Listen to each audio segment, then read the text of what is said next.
আজকে আমি গোলাপ পিঠা তৈরি করব। নারকেলের পুর করে নিয়েছি। এবার এটা হচ্ছে চালের আটা আর এটা হচ্ছে ময়দা, পরিমাণ মতো একরকম দিয়ে এটাকে মাখি।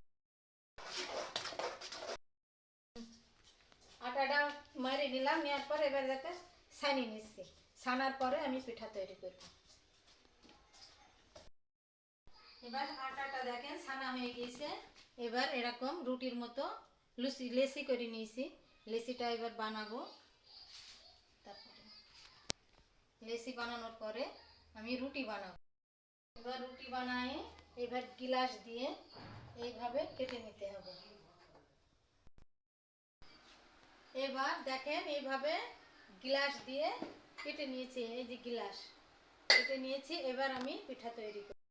নারকেলের পুর হাত দিয়ে ঠিক ছোট্ট একটা গুটির মতো করে এই দেখেন এটার উপরে বসালাম। বসানোর পরে এবার গুনছি। হ্যাঁ, এই যে দুইটা গেল, এবার 4, তারপরে 5, এই 5টা লুজ এইভাবে দিয়ে বসিয়ে নিছি। এবার কেটে 5টা পাপড়ি বের করব। হ্যাঁ, এই দেখেন এইভাবে কেটে 5টা পাপড়ি বের করছি। এই 3টা, এই 4টা, এবার এখানে 5টা তুলে ঠিক এইভাবে এর সাথে বসাবো। এই দেখেন এইভাবে বসাতে হবে। এই 5টা পাপড়ি বসিয়ে এই দেখেন। এবার দেখেন এইভাবে ফুলটা বানিয়ে ফেললাম, ঠিক গোলাপ ফুল।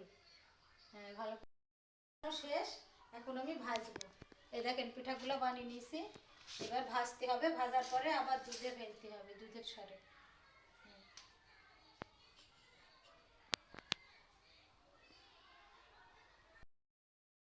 দেখেন ফ্রাই প্যানটা দিলাম চুলায়। এবার তেল দিচ্ছি।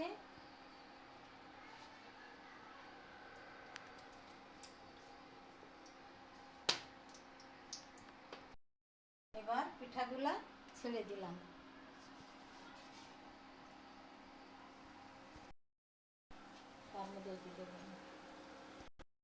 পিঠাগুলো ভাজা হয়ে গেল।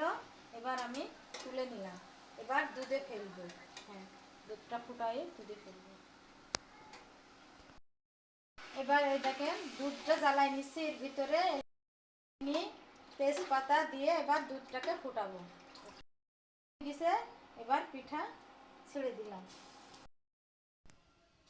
মনে তো পড়ে না কোনো দিন আমিও যে শিল্পী ছিলাম।